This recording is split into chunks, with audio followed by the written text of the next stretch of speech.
if you find that this head stops above the bed when you first get your machine, then you need to adjust the height.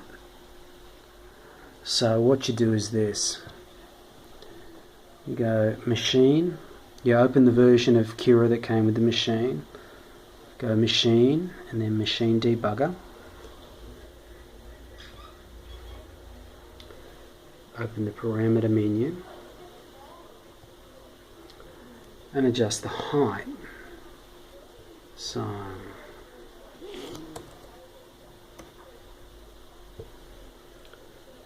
this thing started off at about 300 and I've made it 340.5.